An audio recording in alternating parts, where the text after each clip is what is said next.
La Biblia pone como premisa, como conclusión, como afirmación, es que hay mucho feedback, como afirmación, que hay una diferencia entre un corazón moral y un corazón que ha sido cambiado sobrenaturalmente por el poder de Dios. La diferencia entre un corazón moral es que siempre está buscando cómo esforzarse por sí mismo en su propia voluntad para lograr cambios en su vida. Pero el corazón que ha sido cambiado de una forma sobrenatural depende totalmente de la intervención y del poder de su Espíritu Santo. Es un corazón que constantemente permanece o pertenece al Señor y está cambiando, siendo transformado por el poder de su Espíritu Santo de Dios. La persona que tiene un corazón moral trata siempre de una forma u otra, a través de sus esfuerzos, sacar el egocentrismo que hay en él o en ella y también la inseguridad de su corazón. Pero el corazón que ha sido transformado por el poder sobrenatural del Espíritu Santo siempre busca la presencia del Espíritu Santo para sacar ese egoísmo que hay en nosotros y también esa inseguridad. Por eso el apóstol Pablo, cuando escribe a la iglesia de Gálatas en el capítulo 5, él nos da una lista de características y de rasgos de un corazón que ha sido cambiado, que ha sido transformado en una forma sobrenatural. Pablo le llama el fruto del Espíritu. Qué interesante, eso Pablo lo habla en Gálatas, que fue escrita antes que la carta a los filipenses. Y Pablo menciona dentro de los filipenses varios frutos del Espíritu Santo que deben ver en la vida de la iglesia de Filipo o de los filipenses, como también en la iglesia hoy actual. Dice el apóstol Pablo en Gálatas 5, en el versículo 22, dice, en cambio, el fruto, habla en singular, el fruto del Espíritu es amor. Alegría, dice Pablo en Filipenses, alégrense, siempre estén alegres. Dice después, paz. Filipenses dice la paz de Dios. Amabilidad, dice Pablo que en Filipenses, que la amabilidad sea vista en nuestras vidas. La bondad, la fidelidad, la humildad, el dominio propio, y no hay ley que condene estas cosas. Así que Pablo, aquí en la carta a los filipenses, está hablando de un fruto del Espíritu, que es la paz. Hablamos la semana pasada, estamos hablando de la ansiedad, que uno de los sustitutos de la ansiedad es la oración. Hoy vamos a ver el segundo sustituto de la ansiedad, que es la paz. Y vamos a ver tres cosas. Primero, el carácter de esta paz. Segundo, vamos a ver tres disciplinas que debemos aplicar en nuestra vida para mantenernos en esta paz o para que se desarrolle este don del Espíritu Santo, que es la paz en nuestra vida. Y lo tercero, vamos a ver un secreto que Pablo nos habla sobre esta paz. Lo opuesto de la alegría es la tristeza, la desesperanza. Lo opuesto de la paz es la ansiedad, las preocupaciones, la inseguridad, los temores. Y Pablo dice que el antídoto, la inyección, la medicina para nuestra ansiedad es la oración y la paz de Dios. Cuando uno es cristiano, uno es enemigo de Dios. Cuando usted no conoce a Cristo, usted es un enemigo de Dios.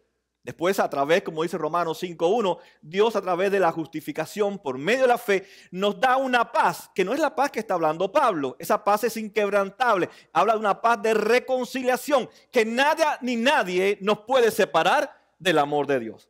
Pero Pablo está hablando ahora de una paz que es un fruto del Espíritu, que es una calma interior, es una paz en medio de cualquier circunstancia que estemos viviendo.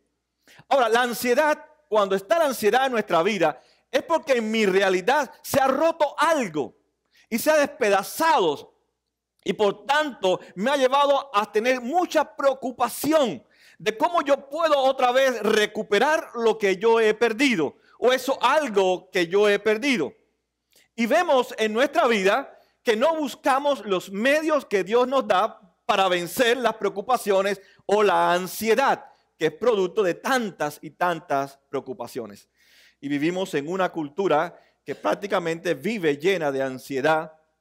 Los psiquiatras, los psicólogos están cada vez más en populares, la gente yendo más porque tienen mucho estrés, están nerviosos, no saben qué van a hacer con su finanza, no saben qué van a hacer con su familia, no saben qué van a hacer con su vida. Y la gente vive con una gran ansiedad aquí, en una nación que supuestamente tenemos de todo, que nada nos escasea, entre comillas. Sin embargo, es un país donde cada vez más y más hay personas que van a los psiquiatras a tomar medicamentos porque estoy nervioso, porque no puedo dormir, porque tengo mucha ansiedad. Y es porque algo se le ha roto, porque no tienen la paz de Dios, no tienen esa paz, esa tranquilidad interna en su corazón. Como le dije al principio, nosotros antes de conocer a Cristo éramos enemigos de Dios. Dios nos reconcilia con Él. Pero aparte de que éramos enemigos de Dios, también teníamos otros enemigos. Ahora conocemos a Cristo. Ya Dios no es nuestro enemigo. Estamos reconciliados mediante la justificación por medio de la fe en Cristo Jesús.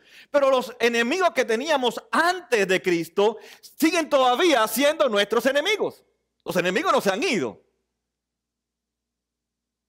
Por ejemplo, la Biblia habla que el mundo es nuestro enemigo. O sea, el secularismo, la vida es ahora y es aquí. Y no hay más nada. El otro enemigo que tenemos nosotros es nuestra propia naturaleza. Es que queremos ser dioses. Queremos ser como Dios. Y el tercer enemigo es Satanás. Él es el que nos acusa, pero el que nos roba también las cosas. Sabemos que ninguno de estos tres enemigos pueden robarnos nuestra salvación ni quitarnos nuestra salvación porque está garantizada de principio a fin en Cristo Jesús. Nadie nos va a arrebatar la salvación porque Dios por su gracia nos ha regalado. Ni el mundo, ni nuestra naturaleza pecaminosa, ni Satanás nos va a quitar la salvación. Pero sí nos quita el gozo. Sí nos quita la paz. Él influye. Él combina todos los eventos de nuestra vida para tratar de robarnos la paz, esa paz interior, esa tranquilidad que está puesta totalmente en Cristo Jesús y no en la circunstancia. Y eso es bueno entenderlo. No estamos hablando de la paz inquebrantable que Dios nos da a través de la justificación. Eso no lo puede robar nadie. Porque éramos enemigos, ahora somos amigos de Dios. Estamos reconciliados. Pero este fruto del Espíritu Santo, que es poder tener esa paz, esa tranquilidad, esa certeza, esa confianza de que Dios está conmigo y está al control de todas las cosas, es algo que la circunstancia o nuestros enemigos nos pueden quitar, nos pueden robar. Por eso muchas personas te ven que pierden motivación en la oración, que es un sustituto de la ansiedad. O pierden también la motivación de estar en calma en medio de sus tormentas, como los discípulos cuando se alteraban, cuando estaban en las tormentas y Jesús estaba allí, pero ellos estaban nerviosos, con mucha ansiedad, preocupados, ¿qué va a pasar con su vida? Pero si Cristo estaba allí. Y eso es lo que habla la paz. La paz de Dios entonces no es ausencia del miedo, sino es que hay algo más que la ausencia del miedo. Es la presencia misma de Dios. Si Dios está entonces con nosotros y Dios está en nosotros, entonces debe ser un fruto que debemos estar en paz en nuestra vida, en cualquier circunstancia. Pablo, cuando habla en Filipenses sobre la paz, él dice que esta paz tiene dos características, dos realidades. Primeramente, cuando experimentamos la paz del fruto del Espíritu Santo de Dios, hay en nosotros satisfacción. Pero a la misma vez hay equilibrio. Fíjense como Pablo dice en el versículo 11. No digo esto porque esté necesitado, pues he aprendido a estar satisfechos en cualquier situación en que me encuentre. Y después en el 12 dice, sé lo que es vivir. Sé lo que es vivir en la pobreza. Hay un equilibrio.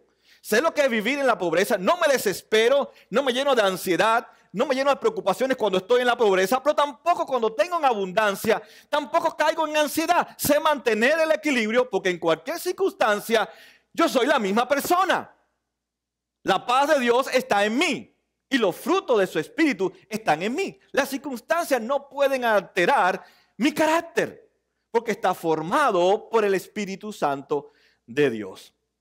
Así que debemos mantener la satisfacción. Por eso hay tanta ansiedad.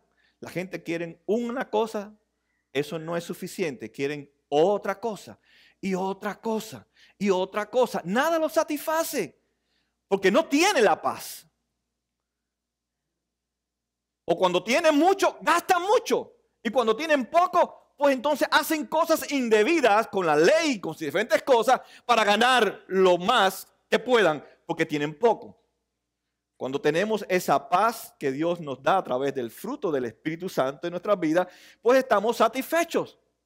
Cuando me da mucho, estoy satisfecho. Pablo dice, cuando no tengo, también sé vivir en pobreza, sé vivir en abundancia.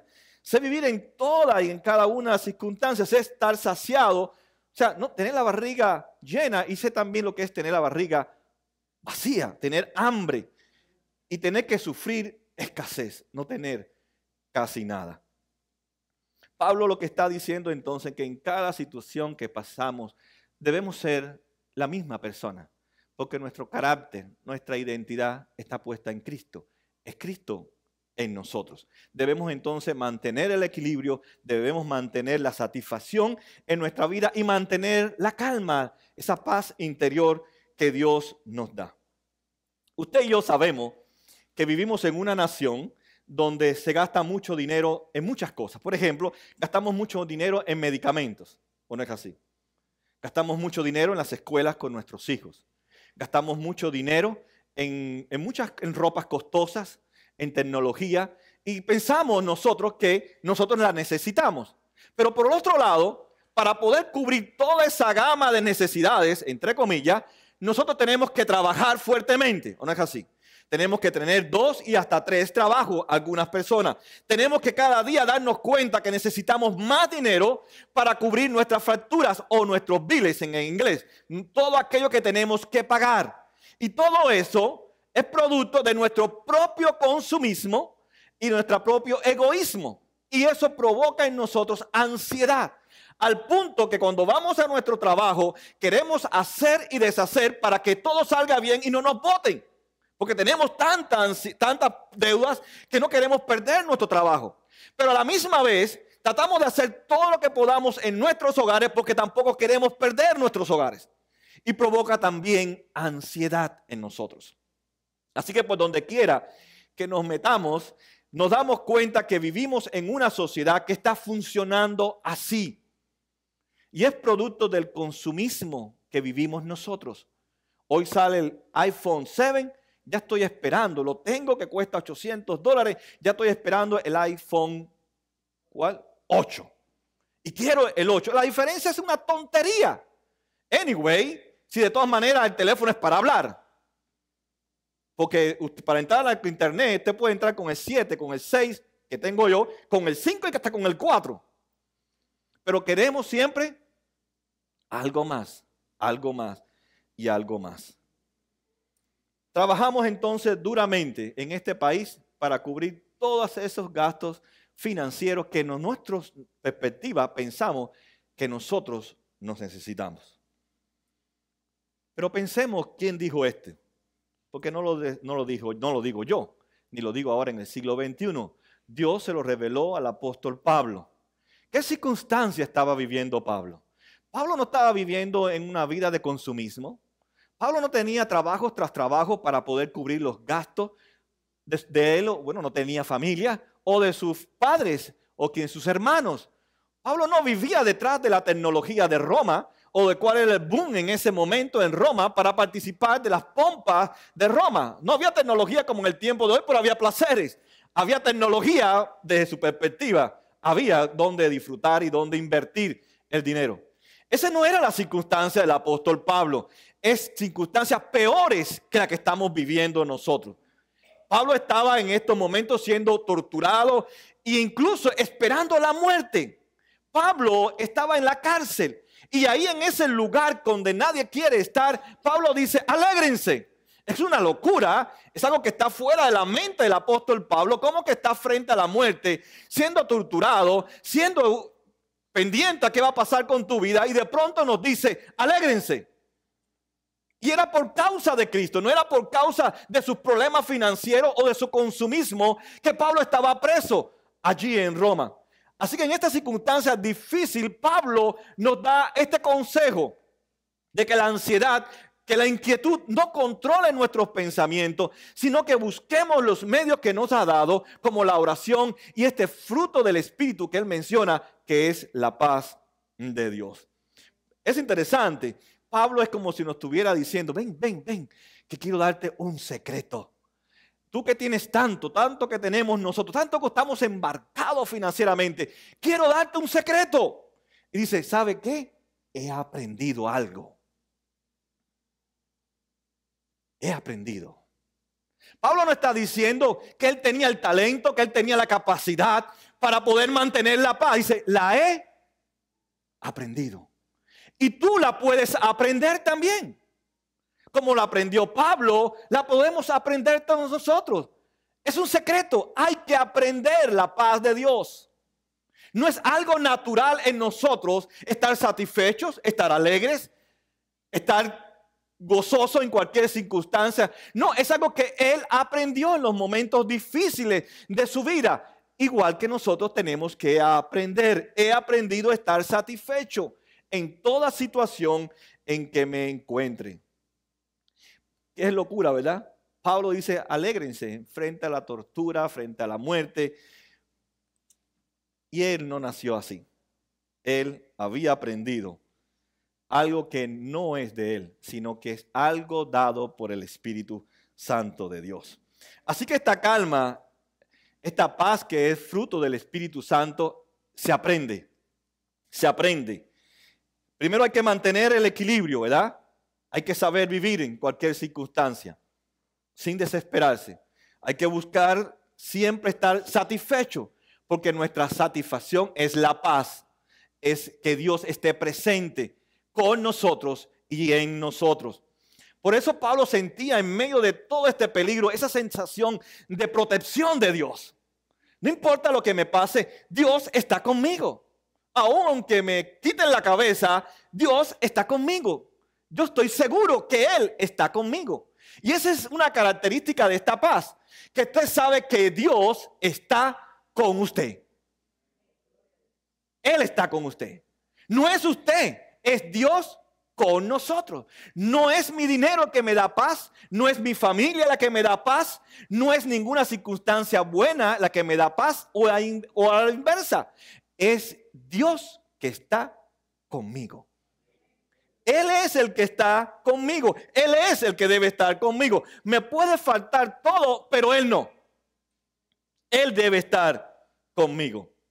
Por eso Pablo dice en el versículo 7, y la paz de Dios que sobrepasa todo entendimiento, dice una palabra muy interesante, cuidará sus pensamientos, sus corazones y sus pensamientos en Cristo Jesús. Lo dijimos la semana pasada, la palabra cuidar es un término militar, es un ejército, un montón de soldados que están rodeando una ciudad para protegerla de sus enemigos. Y dijimos que ya tenemos 3. Así que la paz de Dios es como un ejército que cuida nuestra vida. Dice que esa paz nos rodea a nosotros y cuida mi corazón y mis pensamientos para que se mantengan centrados en ¿quién? En Cristo Jesús. Esa paz cuida mis pensamientos y mi corazón para que se mantenga en Cristo Jesús. Así que tenemos esa paz que es importante para nuestras vidas. Pero muchas veces en esta cultura, en todos los lugares, tratamos de poder buscar esa paz a través de consejos. Por ejemplo, ¿cómo puedes mantener la calma? Dicen algunos. ¿Cómo puedes mantenerte en paz en medio de circunstancias? Deja de pensar en eso. No cojas lucha con esos pensamientos. Elimina los pensamientos negativos, dicen algunos. Deja de pensar, rechaza. Algunas iglesias por aquí dicen, reprende y rechaza. ¿Verdad? No, yo reprendo esa enfermedad. No, es que la realidad es que tú estás enfermo. ¿Qué vas a rechazar? Estás enfermo. La paz no quita la enfermedad, pero la paz me da la seguridad que puedo pasar en medio de la enfermedad sabiendo que Dios está conmigo. Y me hace triunfar sobre cualquier circunstancia, eso, pasar por encima de ella y a través de ella porque Él está conmigo. Entonces, ¿qué voy a rechazar? La paz no es ausencia de pensamiento, más bien es pensar en Dios. Es diferente. Pero hoy las tecnologías, las técnicas de relajamiento como el yoga, como la nueva era y otras religiones orientales, lo que nos invitan es buscar la paz nosotros mismos, rechazando las fuerzas negativas, todas esas cosas que le dan ellos, los pensamientos negativos. Y realmente la paz no nos permite huir de las realidades, sino enfrentarnos a ese hecho, a esa realidad que yo estoy viviendo. Yo no puedo negar lo que estoy viviendo, porque lo estoy viviendo. Pero sí puedo tener paz en eso que estoy viviendo. Y tengo el poder para vencer y cruzar sobre esas dificultades, porque el Espíritu de Dios está en mí. No sé si usted ha experimentado esta paz. Y yo sé que muchos creyentes la han experimentado. Por eso Pablo dice, es una paz que yo mismo no la comprendo. Es una paz que yo mismo no puedo expresarla. Es una paz que solamente pueden saber de ella aquellos que hemos experimentado la paz de Dios en medio de dificultades tan difíciles como está viviendo Pablo o como estamos viviendo nosotros. Así que no es una paz que podamos darle palabras. Es algo que experimentamos, pero que sentimos en nuestro mundo interior. Calma, tranquilidad. Nos sentimos satisfechos. Sabemos que tenemos un equilibrio. Sabemos vivir en cualquier circunstancia. Sé que me falta algo, pero tengo algo más, que es Cristo Jesús, que es mejor aquello que me está faltando. Y eso me hace sentir satisfecho y no sentirme con ansiedad ni preocupación. A veces, no sé si usted ha estado, yo recuerdo hace muchos años, fui una vez a Los Cayos, no es la ilustración, pero es algo parecido, y vi un tornado que se formó en el medio del mar. Todo estaba muy lindo, el sol afuera, y de pronto empezó todo a oscurecerse. Las nubes ponerse muy oscuras, un fuerte viento, y de pronto apareció el torbellino, ¿verdad? Y cómo uno veía cómo subía el agua, se ponía cada vez el cono más ancho, y en un momento cayó y se murió. Pero no sé si usted ha estado también en un huracán, ¿verdad? Pues yo no he estado en las costas, pero sí lo he visto por la televisión. Y usted ve cuando hay un huracán, las olas son inmensas y golpean sobre la costa y sobre las rocas. Y uno dice, wow, en cualquier momento va a desboronar todas estas rocas. Sin embargo, cuando regresan las olas otra vez, usted ve que las rocas están ahí y no se han movido ni una pulgada. Así era la vida del apóstol Pablo.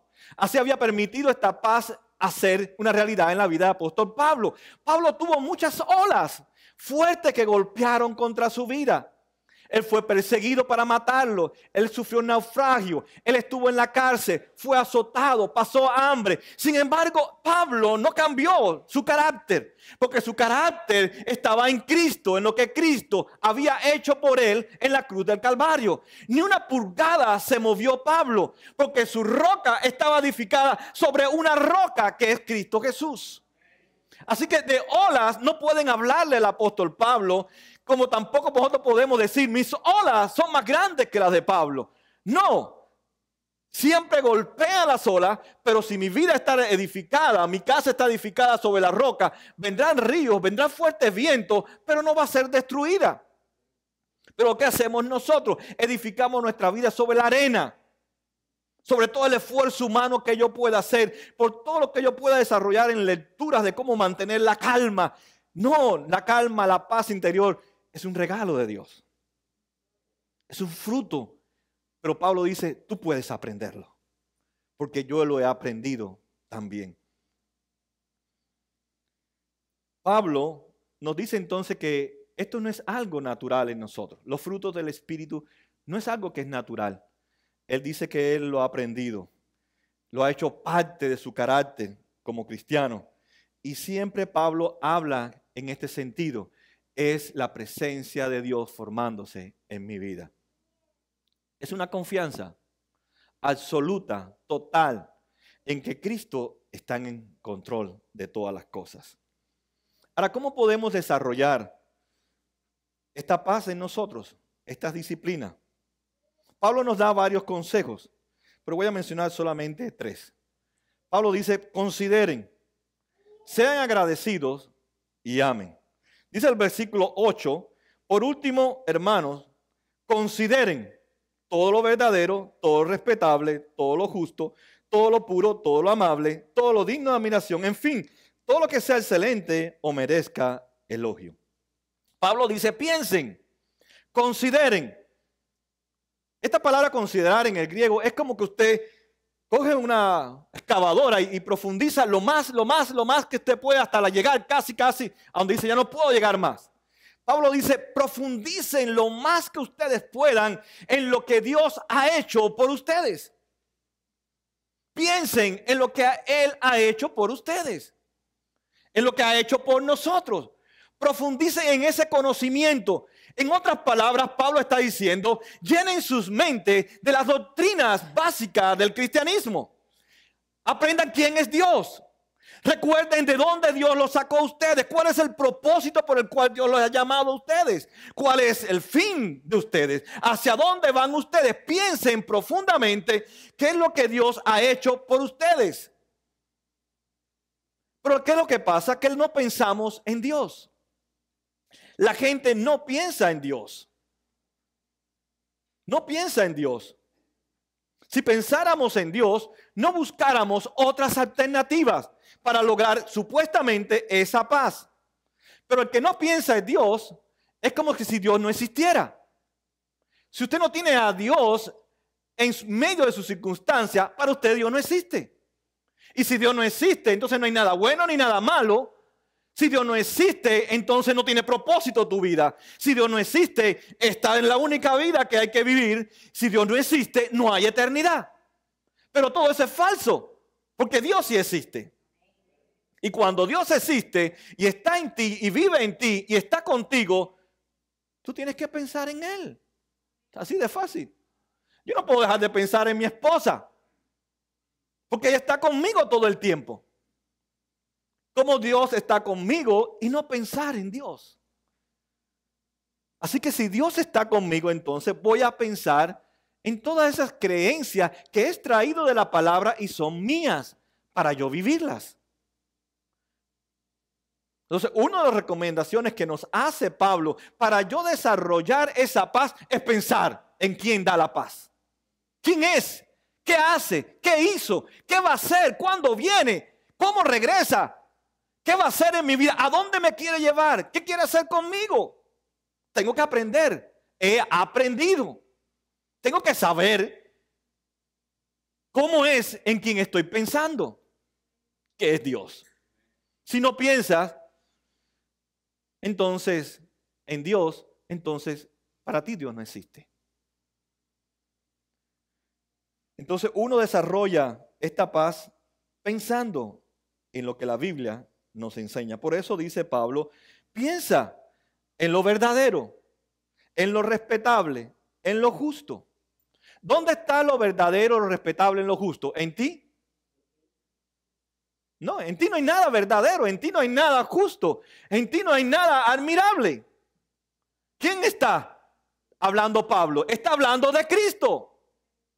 Si quieres mantenerte esa paz, quieres desarrollar esa paz, entonces céntrate en Cristo. En pocas palabras, valora a Cristo como algo precioso. Algo precioso para ti. Piensa en cuán precioso es Cristo para ti. En cuánto vale vivir para Él y no para ti. Y eso no quiere decir que porque Pablo pensara en Cristo iba a desaparecer todos sus problemas. No. Todo siguió sus circunstancias iguales. Pero no pudieron las circunstancias quitarle la paz al apóstol Pablo. Y poder recomendarnos siglos después, al leer otra vez sus propias experiencias con Dios, decirnos la paz de Dios. Mantengan la paz en cualquier circunstancia. Apóyense en eso que han aprendido de mí, dice Pablo, en lo que yo les he enseñado. Apóyense en el evangelio, en lo que Cristo ha hecho por nosotros y no lo que nosotros hacemos por nosotros mismos. La segunda disciplina que nos enseña el apóstol Pablo es dar gracias. Hoy, no sé si usted se ha fijado, hoy los padres les insisten a los niños, dale gracias. Oye, da gracias, dale gracias. No dan gracias, ¿o no es así? Vivimos en una cultura que nadie da gracias. No solamente los adultos, los niños no dan gracias. Y Pablo dice, denle gracias. Denle gracias. Dice, no se inquieten por nada. Dice el versículo 6, más bien en toda ocasión, con oración y ruego, presente sus peticiones a Dios y denle gracias. Si pienso en todo lo que Dios ha hecho por mí, ¿qué debe haber en mi corazón? Gratitud. Cuando yo pienso en todo lo que Cristo ha hecho por mí, me lleva a la gratitud. Gratitud es dar gracias. Y Pablo dice, realmente lo que te da alegría es pedirle a Dios, pero a la misma vez es darle gracias. Porque estás pidiendo con entendimiento, le estás pidiendo a Dios lo que sabe que te puede dar, pero a la misma vez por adelantado está diciendo, gracias Señor por lo que me vas a dar y gracias por lo que vayas a hacer. Lo que vayas a hacer y lo que vayas a darme, yo te doy gracias. De todas maneras, eso contenta mi vida, porque tengo una comunión, tengo una relación a través de la oración. Pablo dice que debemos de agradecerle a Dios todo lo que Él ha hecho por nosotros. Por eso hay que pensar en lo que Dios ha hecho por nosotros. Y hoy sabemos que la gente no piensa. La gente ve nada más, pero no piensan. Y hay que pensar en todo lo que Dios ha hecho con nosotros. Nada más que de pensar en todo lo que Dios ha hecho por nosotros. Le estoy diciendo a Dios, estoy agradecido porque mi vida está en tus manos. Mira cuántas cosas tú has hecho. Mi vida está en tus manos. Tengo tu protección, tengo tu gracia, tengo tu amor incondicional. ¿Qué más puedo tener? Y por eso te doy gracia sobre gracia. Pero no se nos olvida darle gracias a Dios porque no pensamos en lo que Dios ha hecho por nosotros. Reconocer que Él es nuestro proveedor, nuestro sustentador. Sabemos que Dios no hizo un mundo lleno de dolor, de sufrimiento, de enfermedades. Él tiene un plan para renovar todo lo que nosotros echamos a perder. Él tiene un plan para recuperarlo todo.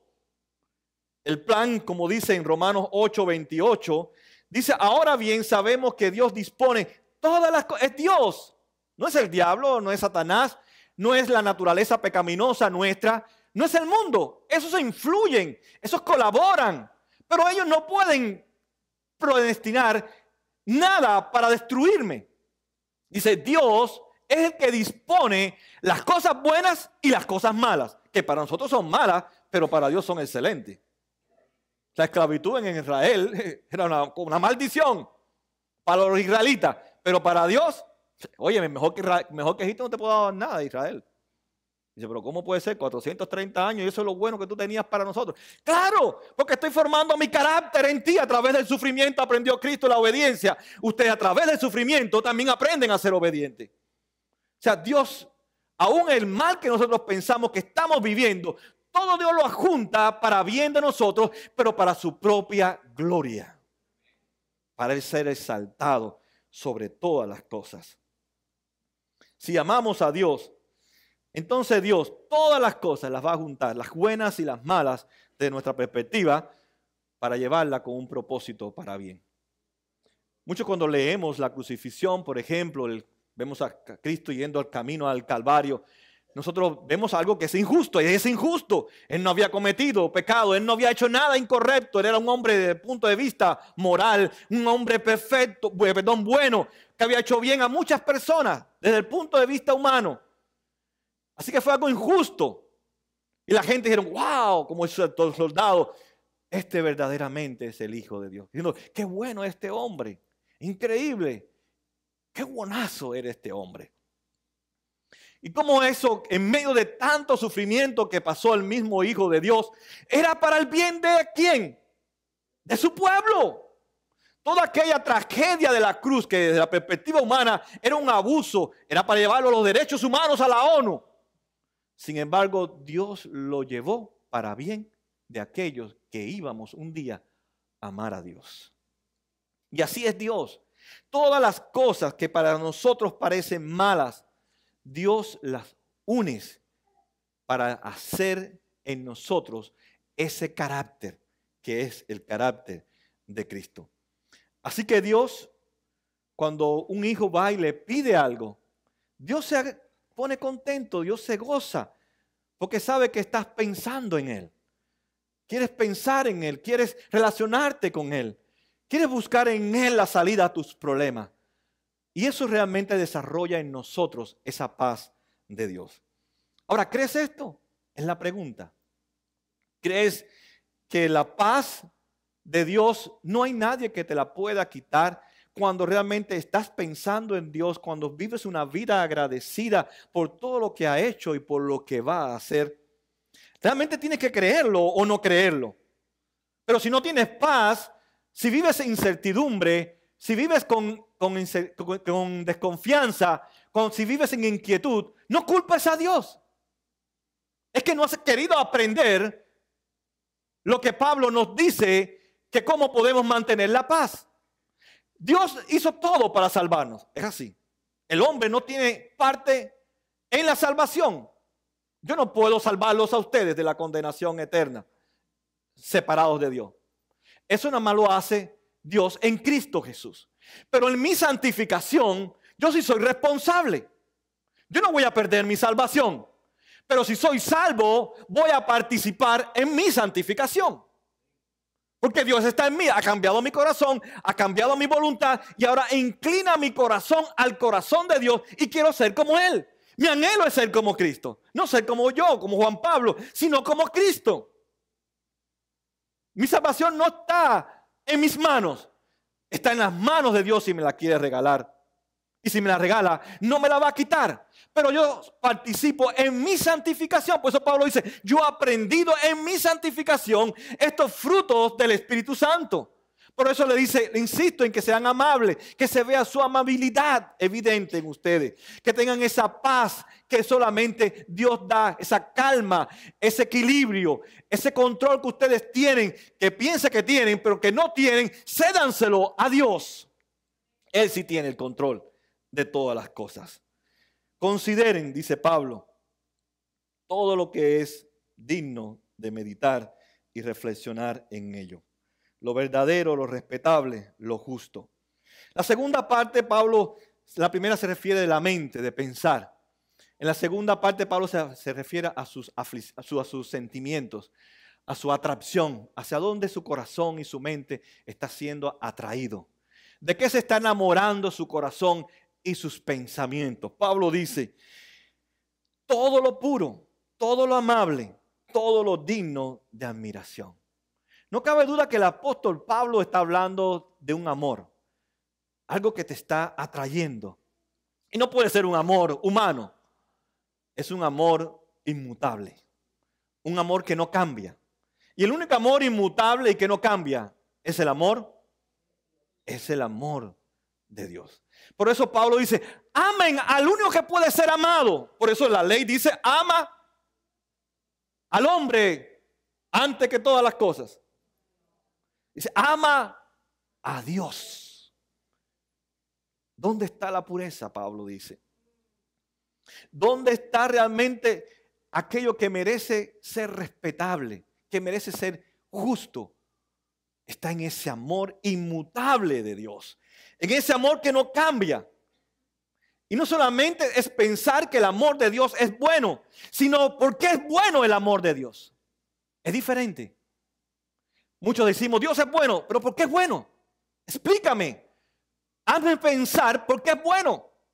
Si no le digo a la gente qué es lo que ha hecho Dios por nosotros, la gente no entiende por qué Dios es bueno. Dios bueno, pues hasta mi tía. Y no es Dios. ¿Por qué es bueno? Porque su amor es inmutable. ¿Por qué no cambia? Porque aunque yo le falle, Él sigue siendo fiel. Él sigue siendo Dios aunque usted se vaya. Él sigue siendo Dios aunque usted no crea en Él. Él sigue siendo Dios porque Él es Dios. Es inmutable. Entonces, donde único puede encontrar satisfacción el ser humano es en el amor inmutable. Es en el amor inmutable. Los filósofos del tiempo de Agustín, en el siglo IV, y Pablo, la primera época del siglo después de Cristo, unos años 60 y tantos después de Cristo, ellos trataban de resolver esta pregunta. ¿Cómo se puede vivir una vida de satisfacción? Esa era la pregunta que ellos tenían. ¿Cómo podemos vivir una vida en satisfacción?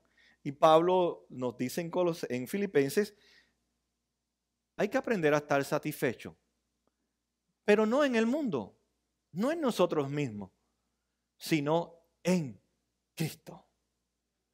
La respuesta entonces a que usted quiere estar satisfecho, porque todo el mundo quiere estar satisfecho, ¿no es así? Pero lo buscamos en diferentes cosas. Yo voy a hacerle rapidito una prueba. Ahora cuando usted vaya a su casa, o si puede pensarla ahí rapidito, piense en su casa. Usted sabe que tiene un cuarto, 2 cuartos, 3, 5, 10, lo que tenga. Piense en su casa y mire todos los objetos que hay dentro de su casa, incluyendo a su familia, y dígame si va a encontrar algo inmutable dentro de su casa. Y usted ama el sofá. Porque hay gente que dice, no, este es mi sofá donde yo me reclino, veo la televisión. I love you, my TV. 65 inches. 65 pulgadas. Oh, yo amo mi living room. Ese es mi lugar secreto, como dice la canción. Ahí voy a refugiarme con la televisión. Pero si usted observa, aún su esposa, su esposo, sus hijos, ninguno son inmutables. Pero nosotros amamos más las cosas mutables que las cosas inmutables. ¿O no es así? Y la Biblia dice que tenemos que amar lo inmutable, lo que no cambia. El amor de Dios siempre va a ser el amor de Dios. El amor de los seres humanos hoy nos aman y mañana nos vemos en la corte. Mañana I see you in the court. Nos vemos allá. Te voy a decir cuánto yo te amo, que te voy a dejar en la calle 8 botado allí. ¿Es así o no es así? Y hemos puesto toda nuestra confianza, nos hemos desgastado por esa persona y de pronto me dejó en la calle botado, sin nada, totalmente. Y vemos que dice el apóstol Pablo entonces que tenemos ese poder, pero ese poder está basado en un amor inmutable que es el amor de Dios. Entonces no es el poder en mis propias fuerzas, no es en mi poder en cuanto yo puedo amar lo mutable, sino amar lo inmutable. Y como estamos hablando de santificación, uno tiene que aprender a amar lo inmutable. Porque de que nacemos, ¿qué decían los niños? Es my. Cuidado, no te metas conmigo porque te doy papao, como me hace mamá. Es my, es mío. Llámalo lo mutable. Y es un carrito así posiblemente. O uno más chiquitico. O su iPad. O su computadora. Todo lo que tú quieras. Pero no me toques eso. Eso es mío. Ya comenzamos a amar. Y aprendemos. Ya en nuestra naturaleza es amar lo mutable. Lo que varía. Lo que cambia por las circunstancias. Hasta el tiempo pone viejo las cosas. Bueno, si nos ponemos viejos nosotros, ¿qué va a pasar con los muebles y con todas las cosas que tenemos? Se ponen viejas igual. Pero el amor de Dios no envejece. El amor de Dios no cambia. Por cualquier circunstancia que pasemos, el amor de Dios es el mismo. Siempre y para siempre. Como dice forever and ever. Siempre será igual el amor de Dios. Si usted cree que tiene el control de su vida, déjeme decirle que está muy equivocado. ¿Verdad? Que ese es también uno de nuestros grandes alardes que hacemos. Yo tengo el control de todo. Piense en su vida. Compárese con Dios. Dios no es frágil. Dios no es un ser humano.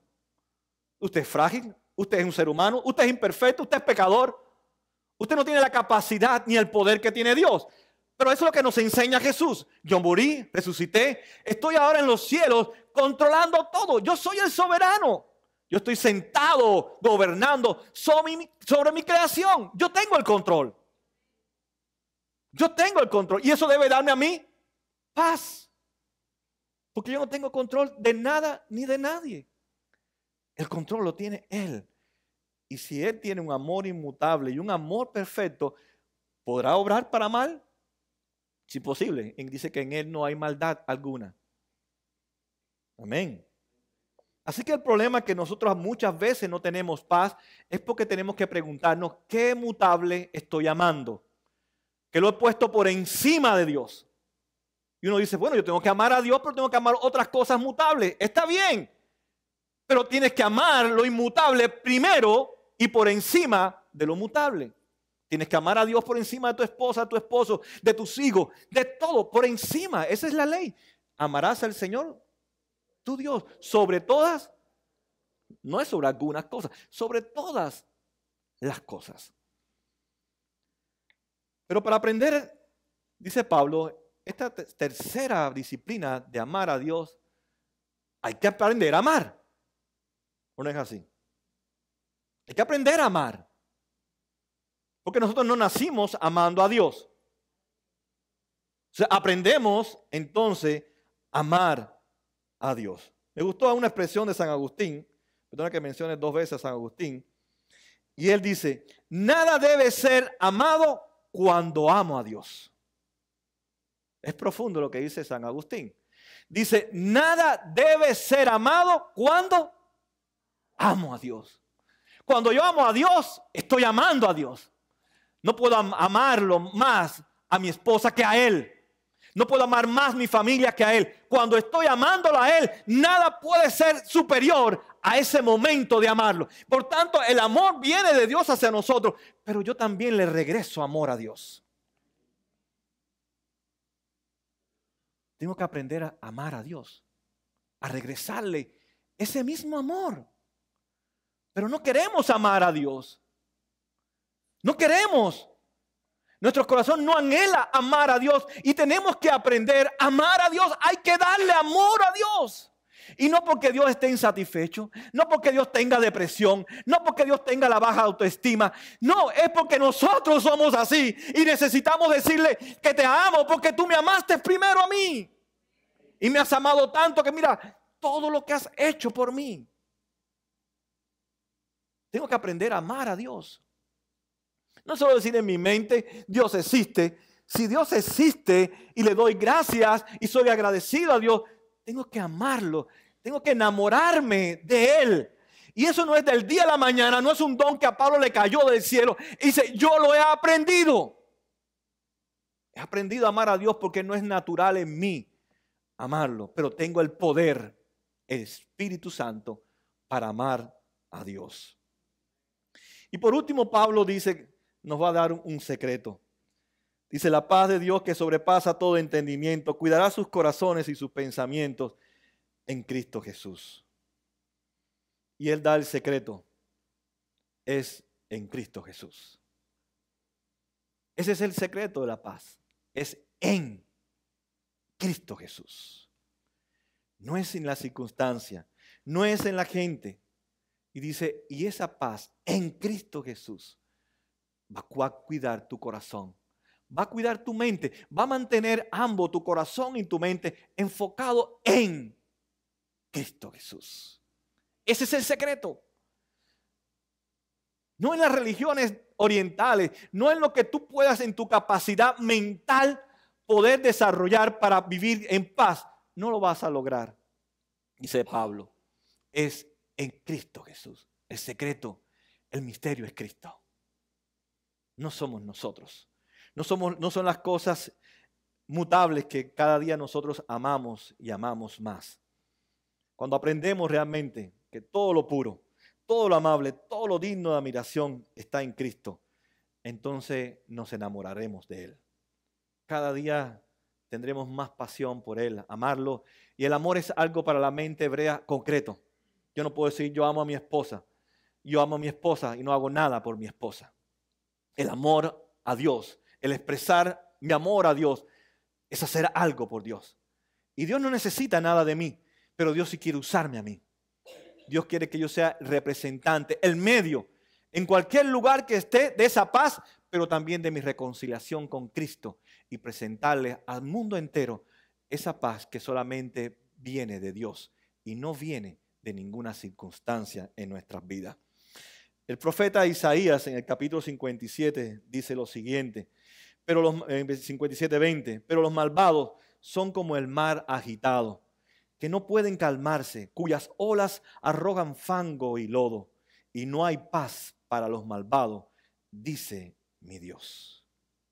La consecuencia de la maldad, la consecuencia natural es la inquietud, es la desesperación, es la depresión, es la falta de confianza.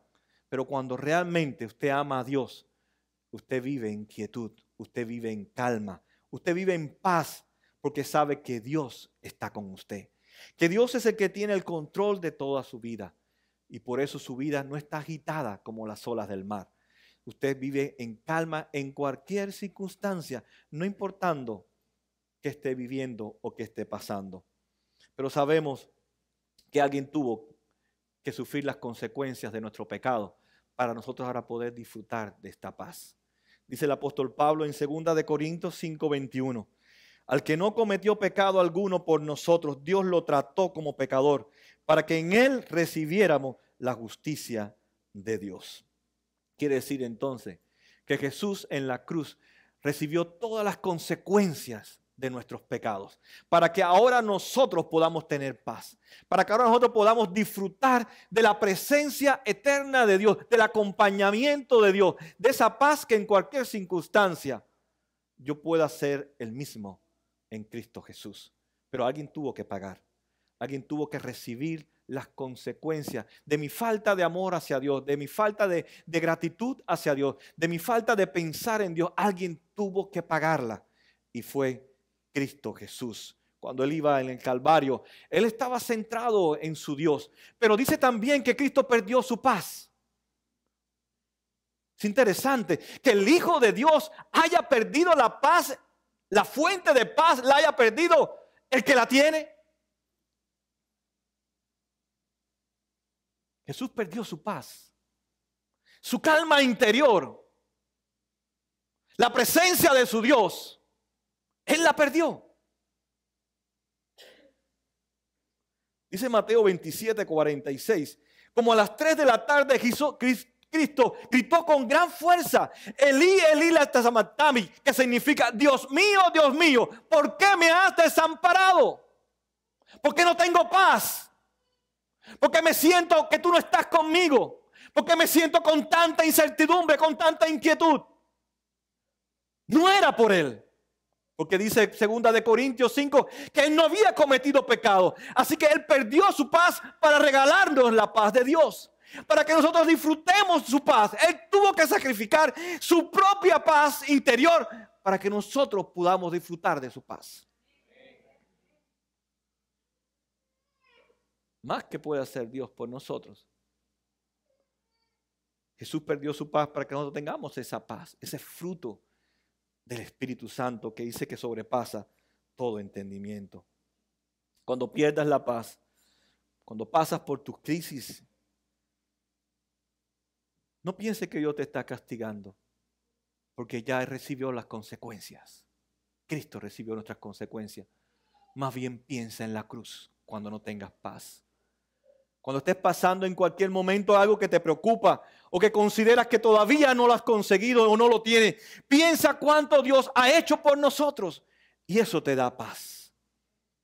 Cuando vives satisfecho, cuando sabes mantener el equilibrio en tu vida, cuando realmente piensas en esas verdades bíblicas de quién es Dios, qué es lo que ha hecho por nosotros, hacia dónde Dios nos está guiando, de verdad que podemos vivir entonces vidas agradecidas a Dios y amarlo a Él.